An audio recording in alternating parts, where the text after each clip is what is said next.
शहर के वार्ड संख्या 9 के किशनगंज स्थित दिल्ली कॉम्प्लेक्स में अंग्रेजी विदेशी शराब की दुकान खुलने का क्षेत्रवासियों ने विरोध किया है। सोमवार को क्षेत्रवासियों ने स्थानीय वार्ड पार्षद मंगल सिंह मोनू के नेतृत्व में शराब की दुकान के बाहर एकत्रित होकर शराब की दुकान का विरोध किया। इस दौरान क्षेत्रवासियों ने आबकारी विभाग पर भी लापरवाही बरतने का आरोप लगाया। क्षेत्रवासियों ने विरोध प्रदर्शन के दौरान बताया कि आबकारी विभाग ने सारे मापदंडों को ताक में रखकर आबादी क्षेत्र में शराब की दुकान संचालित करने की मंजूरी देकर आमजन के साथ खिलवाड़ किया है। वार्ड पार्षद मंगल सिंह मोनू के सानिध्य में एकत्रित हुए क्षेत्रवासियों ने आबकारी विभाग के कार्यालय पहुंचकर एक ज्ञापन देते हुए आबादी क्षेत्र में शराब की दुकान संचालित करने की अनुमति देने का विरोध किया। मौके पर एकत्रित क्षेत्रवासियों ने बताया कि दिल्ली कॉम्प्लेक्स शहर के स्टेशन रोड का मुख्य हिस्सा है, जहां से प्रतिदिन हजारों की तादाद में शहरवासियों का आवागमन रहता है। इसी रास्ते से गुजरकर श्रद्धालु पास ही में स्थित गुरुद्वारा तथा हनुमान मंदिर तक जाते हैं। पास ही में स्कूल तथा पेट्रोल पंप भी स्थित है, जहां पर पुरुषों के साथ साथ महिलाएं भी ईंधन के लिए आती है। क्षेत्रवासियों ने विभाग पर नियमों की अनदेखी का आरोप लगाते हुए शीघ्र ही उक्त दुकान को बंद करते हुए किसी अन्य स्थान पर स्थानांतरित करने की मांग की है। विरोध प्रदर्शन के तहत क्षेत्रवासियों ने पुणे शराब की दुकान पर पहुंचकर दुकान के बाहर श्री राम जय जय राम की धुनी शुरू कर दी। मालूम हो कि आबकारी विभाग ने दिल्ली कॉम्प्लेक्स के बाहर एक दुकान की लोकेशन स्वीकृत करते हुए शराब की दुकान संचालित करने की स्वीकृति जारी कर दी, जबकि क्षेत्रवासियों का आरोप है कि आबादी क्षेत्र में शराब की दुकान संचालित होने के कारण क्षेत्र की शांति भंग होगी और यहां से महिलाओं का गुजरना दूभर हो जाएगा। विरोध प्रदर्शन के दौरान वार्डवासी सतीश गर्ग, विश्व हिंदू परिषद के अजय शर्मा, हरिकिशन तुलोकानी, मनमोहन सिंह सहित बड़ी संख्या में महिलाएं शामिल थी। उधर क्षेत्रवासियों के विरोध प्रदर्शन के दौरान पुलिस मौके पर पहुंचे तथा समझाइश की कोशिश की, लेकिन क्षेत्रवासी शराब की दुकान को बंद करवाने की मांग पर अड़े रहे। शराब की दुकान बंद करवाने की मांग को लेकर क्षेत्रवासियों ने सोमवार शाम को उपखंड अधिकारी को भी ज्ञापन दिया है। एसडीएम को दिए गए ज्ञापन में क्षेत्रवासियों ने आबादी क्षेत्र में खुले शराब के ठेके का विरोध करते हुए जन भावनाओं को ध्यान में रखते हुए ठेके को तुरंत प्रभाव से बंद करवाने की मांग की है। आज वार्ड नंबर 9 में दिल्ली कॉम्प्लेक्स के बाहर एक शराब की दुकान अलॉटमेंट हुआ। हम सारे वार्ड के लोग इसका विरोध करने आए, लेकिन ये बता रहे कि आबकारी ने इनको पास करके दिए, लेकिन हमारा पीछे मोहल्ला है, यहाँ मंदिर है पड़ोस के अंदर और सामने स्कूल है। हम इन सब चीज़ों को देखते हैं और वार्ड के लोगों ने इसका विरोध दर्ज कराया। यहाँ तक कि जो कॉम्प्लेक्स मालिक है, हमने उसको भी पाबंद करने के लिए कहा कि दुकान को नहीं खोला जाए, जिससे हमारी माताएं बहनें इसी रोड से निकलती है, वार्ड नंबर क्या पड़े किशनगंज की सारी यहीं से निकलती है और इसके लिए उनको भारी सामना करना पड़े, क्योंकि लोग शराब पी के इन गलियों में बैठेंगे। तो मैं इस क्षेत्र का पार्षद होने नाते और आपके मीडिया के मार्फत से मैं कहना चाहूँगा कि साहब इस शराब की दुकान को बंद किया जाए। मजबूरन हमें कोई दूसरा कदम उठाना पड़ेगा और या धरने पर प्रदर्शन करना पड़ेगा। हो सकता है धरने भी मुझे बैठना पड़े। कि दिल्ली कॉम्प्लेक्स मार्केट के अंदर एक शराब की दुकान खुल रही है, जिसका हम सभी मोहल्ले वालों ने एकजुट होकर इसका विरोध किया और उसे बंद कराने के लिए प्रशासन से अपील कर रहे हैं कि उसे बंद कराया जाए, क्योंकि इसके नज़दीक ही city cinema mall plus gurdwara plus Hindu मंदिर है और दो स्कूल इसके नज़दीक है। उसके बावजूद और सबसे बड़ा तो किशनगंज का पूरा मोहल्ला लगता है, वहाँ पर ये शराब की दुकान खुलना पूरी तरह से अवैध है। हम सभी मोहल्ले वाले इसका विरोध करते हैं और पुरजोर तरीके से मांग करते हैं कि इस तरह की शराब की दुकान यहाँ नहीं खुली। शहर में रविवार को शीतला सप्तमी का त्योहार उत्साह एवं उमंग के साथ मनाया गया। इससे पहले शनिवार को घरों में विभिन्न प्रकार के व्यंजन बनाए गए। आज सुबह माता को ठंडे का भोग लगाया गया। महिलाओं ने शीतला माता को पुआ, पपड़ी, दही, ओलिया का भोग लगाकर घर परिवार में खुशहाली की कामना की। इस दौरान सुबह से शीतला माता मंदिरों पर भीड़भाड़ बनी रही। महिलाओं ने सज धज कर मंगल गीतों की मधुर स्वर लहरियों के साथ माता रानी की पूजा अर्चना कर उन्हें ठंडे पकवानों का भोग लगाया। घरों में भी लोगों ने रविवार को दिन भर ठंडा खाना ही खाया। होली पर्व के बाद इस बार शीतला सप्तमी का त्योहार शनिवार को आया, जिसके चलते शनिवार को माता रानी की पूजा उपयुक्त नहीं मानी गई। ऐसे में शनिवार को घरों में रांदा पुआ का कार्यक्रम हुआ और रविवार को सुबह माता को भोग लगाया गया। हालांकि इस बार शनिवार के चलते कई स्थानों पर महिलाओं ने गुरुवार को ही रांदा पुआ कर शुक्रवार को ही माता को पूज लिया, जबकि अनेक महिलाओं ने घरों में शुक्रवार से ही रांदा पुआ करना शुरू किया। शीतला सप्तमी को लेकर काफी जगह असमंजस की स्थिति बनी रही। अनेक परिवारों में रविवार को रांदा कुआ का कार्यक्रम हुआ और सोमवार को सुबह माता को भोग लगाया जाएगा। शीतला सप्तमी को लेकर सूरजपुर गेट बाहर अल सुबह से ही महिलाओं की काफी भीड़ उमड़ पड़ी। हालांकि इस बार यहाँ मेले का आयोजन नहीं किया गया। महिलाओं ने झुंड के रूप में मंदिर पहुंचकर माता को ठंडे का भोग लगाया तथा कहानी सुनी। शहर के Pratap Nagar, Ajmer road, Saket Nagar, housing board, college road, सेंधा रोड, मिल रोड तथा मसूदा रोड आदि अनेक स्थानों पर शीतला माता मंदिर पर विधिवत रूप से पूजा अर्चना की गई, जिसके चलते काफी चहल पहल बनी रही। उधर शीतला सप्तमी के मौके पर शहर के सूरजपुर गेट पर मेले सा माहौल नजर आया। इस मौके पर यहाँ पर मिट्टी के इसर गणगौर के साथ साथ बच्चों ने खिलौने भी खरीदे। गुजरात से केमिकल भरकर हरियाणा की ओर जा रहे एक ट्रक में रविवार को शाम ब्यावर के उदयपुर रोड पुलिया पर अचानक आग लग गई, जिसके ट्रक में रखे केमिकल के ड्रम अंदर ही अंदर भभक उठे। आग की लपटों को देख ट्रक चालक ने ट्रक को पुलिया पर ही खड़ा कर दिया। सूचना के बाद पुलिस ने मौके पर पहुंचकर यातायात व्यवस्था को बदला एवं दमकल कर्मियों ने मौके पर पहुंचकर करीब 1.5 घंटे की मशक्कत के बाद कहीं जाकर आग पर काबू पाया। हालांकि घटना में कोई जनहानि नहीं हुई है। समय रहते पुलिस के पहुंच जाने से पुलिया से होकर गुजरने वाले वाहनों को भी पुलिया के नीचे से होकर निकाला गया। बताया गया है कि गुजरात की वापी से ट्रक चालक इब्राहिम ट्रक में केमिकल के ड्रम भरकर भिवाड़ी हरियाणा जा रहा था। देर शाम 5:30 बजे के करीब ट्रक में अचानक आग लग गई, जिसके कारण केमिकल के ड्रम अंदर ही अंदर जलते रहे। ब्यावर को उदयपुर रोड चुंगिना का पुलिया पर पहुंचा तो उससे आग ट्रक में से धुआं उठता नजर आया। उसने जैसे ही ट्रक को पुलिया पर रोका तो उसमें से आग की लपटें निकलना शुरू हो गई। घटना की जानकारी तत्काल पुलिस को दी गई, जहां पुलिस मौके पर पहुंची। सूचना पर अग्निशमन दमकल भी मौके पर पहुंचे था। करीब 2 घंटे की मशक्कत के बाद कहीं जाकर आग पर काबू पाया है। ट्रक बाहर से तो सलामत दिखाई दे रहा है, लेकिन अंदर से काफी जल गया है। घटना के कारण यातायात भी काफी प्रभावित हुआ, लेकिन समय रहते पुलिस ने सभी वाहनों को पुलिया के नीचे से होकर निकलवा कर व्यवस्था को सुचारू किया। आगजनी के कारण जहां वाहन को काफी नुकसान पहुंचा है, वहीं लाखों का केमिकल भी नष्ट हुआ है।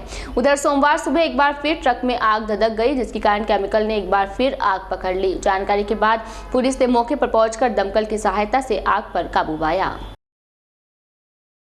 प्रदेश में कोरोना संक्रमण की दूसरी लहर का खतरा बढ़ रहा है। प्रतिदिन हजारों की तादाद में कोरोना संक्रमित मिल रहे हैं। बढ़ती संक्रमितों की संख्या को लेकर एक बार फिर से सरकार सख्ते में है। संक्रमण की गंभीरता को देखते हुए राज्य सरकार ने सोमवार को नई गाइडलाइन जारी की है। प्रदेश में बढ़ते कोरोना वायरस संक्रमण के प्रकोप को लेकर मुख्यमंत्री अशोक गहलोत सरकार ने नई गाइडलाइन जारी की है। नई गाइडलाइन के शिक्षा विभाग की ओर से आगामी 19 अप्रैल तक कक्षा 9वीं तक के बच्चों के लिए स्कूल बंद करने के निर्देश जारी किए गए हैं। राजकीय पटेल उच्च माध्यमिक विद्यालय के पारी प्रभारी राजेंद्र प्रजापति ने बताया कि प्रदेश में बढ़ते कोरोना संक्रमण को देखते हुए शिक्षा विभाग ने कक्षा 1 से लेकर 9वीं तक के बच्चों के लिए स्कूल बंद करने का निर्णय लिया है। प्रजापति ने बताया कि राज्य सरकार की ओर से लिया गया निर्णय हितकारी निर्णय है। उक्त निर्णय से छोटे बच्चों के संक्रमित होने का खतरा कम हो जाएगा। राज्य सरकार की नई गाइडलाइन में प्रदेश में स्विमिंग पूल को बंद रखने का फैसला लिया गया है। वहीं शुक्रवार रात 9 बजे से सोमवार सुबह 6 बजे cinema hall, theatre, gym, multiplex और मनोरंजन पार्क को भी बंद रहेंगे। उधर रेस्टोरेंट और होटलों में भी नाइट कर्फ्यू लागू होगा। हालांकि टेक अवे और डिलीवरी पर छूट रहेगी। अब राज्य के बाहर से आने वाले यात्रियों को पोर्टल पर रजिस्टर करना जरूरी होगा। यही नहीं, यात्रियों को अब पोर्टल पर कोरोना की नेगेटिव रिपोर्ट अपलोड करनी होगी। अगर कोई यात्री अपनी कोरोना नेगेटिव रिपोर्ट पोर्टल पर अपलोड नहीं कर पाता है तो उसे गंतव्य स्थान पर पहुंचने पर 15 दिन तक क्वारंटीन के लिए भेजा जाएगा। राज्य सरकार ने सभी कलेक्टरों को पूर्व की भांति जिले की सीमा पर चेकपोस्ट स्थापित करने के आदेश दिए हैं। कोरोना संक्रमण रोकने के लिए राज्य सरकार ने बड़ा फैसला लेते हुए शादियों में आने वाले मेहमानों की संख्या को एक बार फिर से निर्धारित किया है। कोरोना गाइडलाइन के तहत राज्य सरकार ने कक्षा 1 से 9 तक के सभी छात्रों की अवकाश घोषित कर दिया है। जो कोरोना अभी वास्तव में नया स्ट्रेन जो बढ़ रहा है, उससे खतरा बढ़ रहा है। राज्य सरकार ने जो निर्णय लिया वो अच्छा निर्णय है, उचित निर्णय है, छात्र हित और अभिभावकों के हित में है। सदर थाना अंतर्गत सारनिया गांव में रविवार रात को एक 28 वर्षीय युवक ने अज्ञात कारणों के चलते फांसी के फंदे पर लटक कर आत्महत्या कर ली। घटना की सूचना मिलने के बाद सदर थाने के दीवान सुखराम ने सारनिया पहुंचकर युवक के शव को ग्रामीणों की मदद से फंदे से उतरवाकर एकेएच की मोर्चरी पहुंचाया। उधर सोमवार सुबह सदर थाने के दीवान रमजान ने एकेएच पहुंचकर परिजनों की मौजूदगी में पंचनामा तैयार करवाया तथा लाश का पोस्टमार्टम करवाने के बाद शव परिजनों के सुपुर्द किया। दीवान रमजान के बताया कि सारनिया निवासी अलाउद्दीन उर्फ पहलवान पुत्र घीसालाल महरात रविवार रात को अज्ञात कारणों के चलते फांसी के फंदे पर झूलकर आत्महत्या कर लेती है। पुलिस ने मामला दर्ज कर जांच शुरू कर दी है। रात्रि को 12 बजे थाने पर इतला मिली कि एक व्यक्ति सारण्या गांव में फांसी खा करके मर गया है। इस इतला पर सुखराम दीवान जी मौके पर गए थे और उसकी बॉडी को वहाँ से उतरवा करके हॉस्पिटल लेकर गए, जिसका पोस्टमार्टम के लिए मैं आया हूँ। इसका नाम है अल्लादीन उर्फ पहलवान पुत्र श्री गीसा जी महरात, उम्र 28 साल, निवासी सारण्या। फांसी खाने से इसकी मृत्यु हुई है, जिसका पोस्टमार्टम कराया जाकर लाश इनके परिजनों को सुपुर्द की गई। कोरोना संक्रमण से बचाव के लिए शहर में 45 वर्ष से लेकर ऊपरी आयु वर्ग के लोगों का वैक्सीनेशन किया जा रहा है। इसे तो प्रशासन की ओर से राजकीय अमृतकोट चिकित्सालय के साथ साथ ईएसआई अस्पताल, मेवाड़ी गेट स्थित सिटी डिस्पेंसरी, बलार रोड स्थित कैरिजन स्कूल तथा राजकीय प्राथमिक विद्यालय फतेहपुरिया दोया में टीकाकरण किया जा रहा है।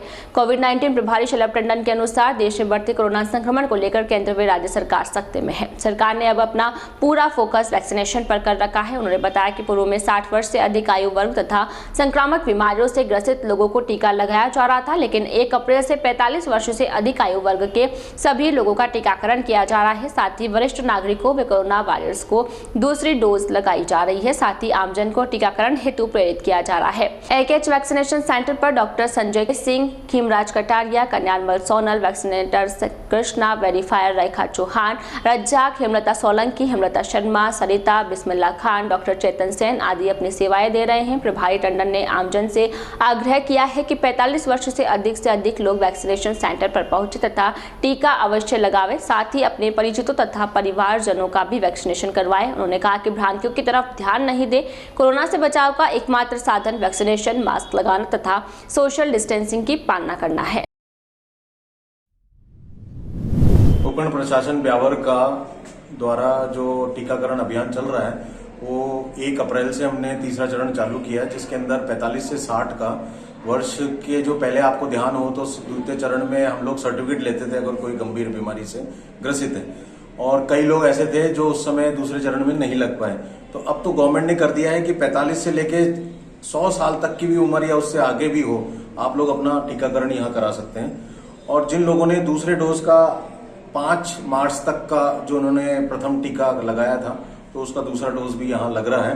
अभी प्रशासन ने 5 केंद्र ऐसे बनाए हैं जो शहरवासियों की सुविधा के हिसाब से कि उनको यहाँ तक एकेज तक नहीं आना पड़े। एक तो सिटी डिस्पेंसरी है जो बिल्कुल शहर के बीचों बीच है, ईएसआई डिस्पेंसरी जो कॉलेज रोड पर है हमारे, और इसके साथ ही साथ हम लोगों ने एकेएच हॉस्पिटल में भी 2 काउंटर खोल रखे हैं। तो 2 सेशन यहाँ चलते हैं हमारे, 2 ये वाले जो आपको बताए हुए ये हैं। और साथ में अब पहले कुछ पार्षदों ने कहा कि कंचन देवी जो बलाड रोड है वहां पर पब्लिक आ जाएगी आसानी से एज कम्पेयर टू सेदरिया प्राथमिक स्वास्थ्य केंद्र। तो सेदरिया स्वास्थ्य केंद्र का सारा जो स्टाफ है वो अभी आज हमारे कंचन देवी स्कूल के अंदर लगा रखा है, तो वहां पे भी चल रहा है। इसी प्रकार फतेहपुरिया जो यूपीएससी है वो भी थोड़ी सी दूर पड़ती है, तो फतेहपुरिया स्कूल के अंदर आज सारा स्टाफ वहां पे काम कर रहा है। अभी तक हम लोगों ने 1 मार्च से हम लोगों ने जो कार्यक्रम चालू किया टीकाकरण का वो पूरी तरह से सफल रहा है। ये जो कोविड शील्ड लगाई जा रही है बहुत प्रभावी है, उपयोगी है, और सब लोगों ब्यावर वासियों से निवेदन करते हैं कि अब मौका आ चुका है। दिन पे दिन आपको भी पता लग ही रहा होगा अखबारों के माध्यम से कि कोरोना का संक्रमण बढ़ रहा है, तो आप कोशिश करें जल्दी से जल्दी टीका लगा लें, सेंटर्स पे पहुंचें, और अपने साथी मित्रों सबको निवेदन कर रहा हूं कि आप लोग सब जने टीका केंद्र पे पहुंचे। कोरोना संक्रमण की दूसरी लहर के कारण देश भर में कोरोना संक्रमण का खतरा बढ़ रहा है। ब्यावर शहर तथा ग्रामीण क्षेत्रों से प्रतिदिन कोरोना संक्रमितों की तादाद सामने आ रही है। राजकीय अमृतकोट चिकित्सालय के कोरोना जांच केंद्र पर जांच करवाने वालों की भीड़ भी प्रतिदिन बढ़ रही है। सरकार के निर्देशों पर चिकित्सा विभाग की ओर से जांच का दायरा बढ़ा दिया है। उधर सोमवार को 6 कोरोना रोगी और सामने आए हैं। रविवार को विभाग की ओर से लिए गए 91 सैंपल्स की जाँच में कुल 6 रोगी मिले हैं। कोरोना प्रभारी डॉक्टर संजय सिंह के अनुसार सोमवार को जांच केंद्र पर कुल 214 लोगों के सैंपल्स लिए गए हैं, जिन्हें जांच के लिए अजमेर स्थित प्रयोगशाला भिजवा दिया गया है। डॉक्टर सिंह ने बढ़ते कोरोना संक्रमण को देखते हुए आमजन से संक्रमण से बचाव हेतु सरकार की गाइडलाइन की पालना करने, बार बार हाथ धोने, मास्क का उपयोग करने तथा सोशल डिस्टेंसिंग की पालना करने की अपील की है। साथ ही शहर के बाहर जाने तथा शहर में आने वाले लोगों से भी कोविड जाँच करवाने का आग्रह किया है। तो मैं सभी बिहारवासियों से अपील करना चाहता हूं कि अभी कोरोना के केसेज कुछ ही दिनों में बहुत ज़्यादा बढ़े हैं। आज 5 अप्रैल को भी 6 केस नए पॉजिटिव आए हैं। तो मैं सबसे रिक्वेस्ट करता हूं कि अभी कोरोना को देखते हुए अपन लापरवाही बिल्कुल भी ना करें। हाथ धोते रहें, अपन साबुन से सैनिटाइजर साफ करते रहें, 2 गज की दूरी बनाए रखनी है अपने को, मास्क का अपने को बराबर यूज़ करना है। और अभी कोरोना ख़त्म नहीं हुआ है, नए केस सभी काफ़ी पॉजिटिव आ रहे हैं। और जो भी बाहर से आ रहे हैं और जो भी अभी बाहर जा रहे हैं, तो उन सभी लोगों से मैं निवेदन करता हूं कि अपनी कोरोना की जांच करवा कर ही जाएं। जी। साथ ही अपन भीड़भाड़ वाले इलाकों से बचें अपन, और घर से अपन तभी बाहर निकले जब बहुत आवश्यक काम हो। राजस्थान चेता महराज काठात महासभा गाजी जी की डांग की आम सभा रविवार को झाकगढ़ के पास समाज की पुश्तैनी हताई पर संपन्न हुई। अध्यक्षता डांग सभा अध्यक्ष इस्माइल खान ने की। इस आम सभा में झाक, लूलवा और शामगढ़ थो के सैकड़ों समाज बंधुओं ने शिरकत की। सचिव SK मस्ताना ने मीटिंग का एजेंडा पढ़कर सुनाया और एक एक बिंदु पर गहराई से विचार विमर्श हुआ। इससे पूर्व मौलाना शाहबुद्दीन काठात ने तिलावत कलाम पाक से आम सभा का आगाज किया। इस दौरान मास्टर आजाद काठात ने गत मीटिंग की कार्यवाही सभा में पढ़कर सुनाई, जिसे सर्वसम्मति से अनुमोदित किया गया। आम सभा के दौरान गाजी खान दादा का परिचय शिलालेख जो हताई पर लगाया गया, उसका लोकार्पण महासभा संरक्षक प्रोफेसर जलालुद्दीन काठात, मास्टर पीरू काठात, महासभा उपाध्यक्ष पाचू काठात, इस्माइल खान, अध्यक्ष SK मस्ताना, सचिव सुभान जी, सरपंच झाक, मास्टर आजाद काठात, सरदारा काठात सहित मौजूद समाज बंधुओं ने किया। इस दौरान शाह समारोह की रसीदें बुके जमा करते हुए राशि जमा की गई। उसके बाद महासभा भवन छात्रावास बगीचे में गाजी दादा की याद में गाजी जी की डांग द्वारा बनाए जाने वाले बरामदे सहित कमरे के लिए 3 लाख रुपए की राशि एकत्रित की गई।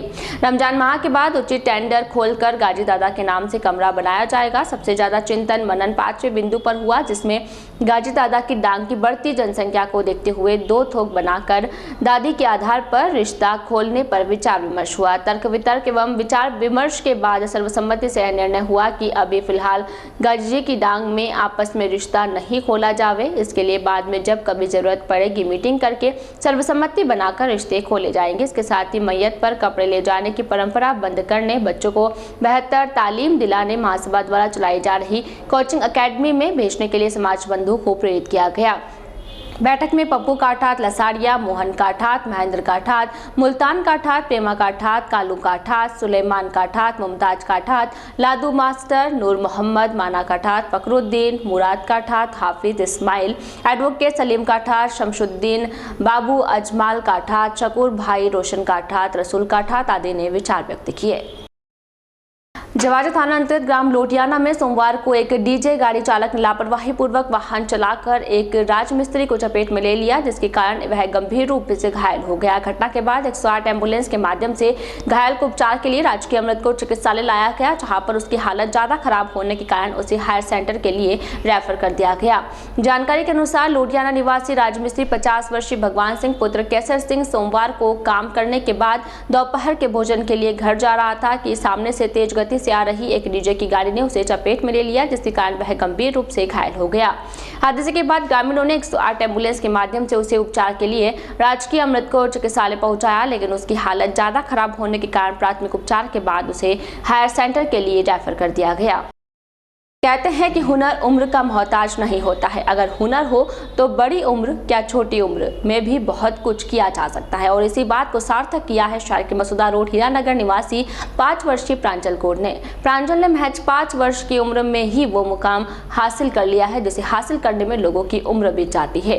हीरानगर निवासी प्रांजल ने उम्र के मिथक के साथ साथ पुरुषों के एकाधिकार वाले खेल में करिश्मा दिखाया है। प्रांजल कौर ने पुरुषों के एकाधिकार वाले खेल बॉडी बिल्डिंग में फ्री स्टाइल में प्रथम प्रथम स्थान प्राप्त किया है। 28 मार्च को ब्यावर में आयोजित राज्य स्तरीय बॉडी बिल्डिंग प्रतियोगिता में भाग लेकर प्रांजल ने न सिर्फ फ्री स्टाइल में प्रथम स्थान प्राप्त किया बल्कि बॉडी बिल्डिंग के अंतर्राष्ट्रीय संस्था वाबा world amateur body building association के पदाधिकारियों ने पंजाब के धूरी में 3 अप्रैल को होने वाली राष्ट्रीय स्तर की बॉडी बिल्डिंग चैंपियनशिप में हिस्सा लेने के लिए आमंत्रित किया। प्रतियोगिता में हिस्सा लेते हुए प्रांजल ने गोल्ड मेडल प्राप्त किया। प्रांजल के माता पिता और प्रशिक्षक के साथ ही ब्यावर के लिए गर्व की बात है कि प्रांजल को वहां भी प्रथम स्थान मिला और उसे गोल्ड मेडल के साथ सर्टिफिकेट भी दिया गया। इसके साथ ही उसे देश के नामी महिला और पुरुष बॉडी बिल्डरों ने प्रोत्साहित किया। मालूम हो कि शुरुआत में जब प्रांजल ने बॉडी बिल्डिंग के लिए कहा तो परिजनों ने सोचा कि थोड़े दिन की बात होगी, लेकिन प्रांजल ने हिम्मत नहीं हारी और उसको जज्बा देखकर परिजनों ने उसकी हिम्मत बढ़ाना शुरू कर दिया। उसके पिता रोजाना खुद बाइक पर धीरे धीरे चलती और प्रांजल दौड़ती हुई उनके साथ जाती है तथा वहां से 2 घंटे जिम में जमकर पसीना बहाती है। जिम में उसके trainer Rajasthan body building association के अध्यक्ष रिंकू जेदिया उसको बॉडी बिल्डिंग की बारीकियां सिखाते हैं। प्रांजल के दादा देवी सिंह गौड़ रोजाना उसका फीडबैक लेकर डाइट का ध्यान रखते हैं। एक बातचीत के दौरान प्रांजल ने बताया कि उसकी आइडल पूजा बिश्नोई है और वह बॉडी बिल्डिंग तथा रेसलिंग में देश का प्रतिनिधित्व करना चाहती है। उसका सपना देश के लिए ओलंपिक में गोल्ड मेडल जीतना है। प्रांजल के पिता हरि सिंह गौड़ एक सामान्य व्यापारी और माता टीना गृहिणी हैं। पिता हरि सिंह गौड़ के अनुसार लॉकडाउन में एक दिन ऑनलाइन पढ़ाई करने के दौरान प्रांजल ने जोधपुर की पूजा बिश्नोई के वीडियो देखे जो क्रिकेट खिलाड़ी है। वे अपने को फिट रखने के लिए जिम भी जाती है। उसकी बॉडी और कसरत देखकर प्रांजल ने अपने पिता और दादा से पूछा कि क्या लड़कियां भी ऐसा कर सकती है, उसे भी पूजा जैसा बनना है, जिस पर उसके पिता और दादा देवी सिंह गौड़ ने उसकी प्रैक्टिस शुरू करवाई। मेरा नाम प्रांजल दरबार, मुझे पंजाब में ना फर्स्ट प्राइज मिला है। मैं वहाँ पर बॉडी बिल्डर करने गई थी क्योंकि मुझे ये अच्छा लगता है बॉडी बनाना। मेरे कुछ हिंदू उस्ताद जी है, मुझे मेरे दादा मम्मी पापा का नाम रोशन करना है, देश के लिए दौड़ना जीतना है। सोमेश्वर महिला मंडल की ओर से सोमवार को अजमेर रोड आदर्श नगर स्थित सोमेश्वर महादेव मंदिर में फागोत्सव का आयोजन किया गया। फागोत्सव के दौरान महिला मंडल की भजन गायकों ने एक से बढ़कर एक फाग गीतों की प्रस्तुतियां दी गई। भजन गायिकाओं ने होली खेलेंगा आपा गिरधर गोपाल से वृंदावन में धूम मची है, आज होली के रसिया मन बसिया रे तथा आज बिरज में होली रे रसिया आदि भजन प्रस्तुत किए, जिस पर उपस्थित श्रद्धालुओं ने जमकर नृत्य किया। कार्यक्रम के दौरान पूजा शर्मा, अदिति, नीतू, अंजलि, नीरू, अनुराधा, सुनीता, अंजू बंसल, मंजू लोहिया, स्लता, कविता, दीपिका, निशा, राजश्री, ऋतु, सावित्री, देवराज, शालू तथा स्वाति सहित अन्य श्रद्धालु उपस्थित थे। आज के इस बुलेटिन में फिलहाल इतना ही। पूरी टीम के साथ दीजिए इजाजत, फिर मिलेंगे। नमस्कार।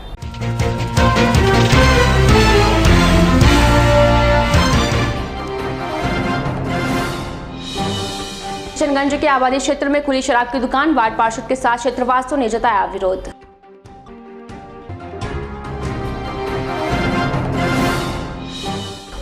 उत्साह के साथ मनाया शीतला सप्तमी का त्योहार, माता को ठंडे का भोग लगाकर की खुशहाली की कामना।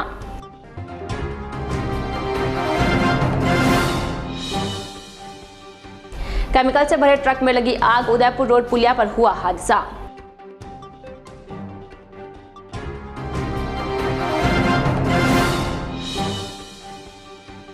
और हुनर नहीं है उम्र का मोहताज, 5 साल की उम्र में जीता गोल्ड मेडल।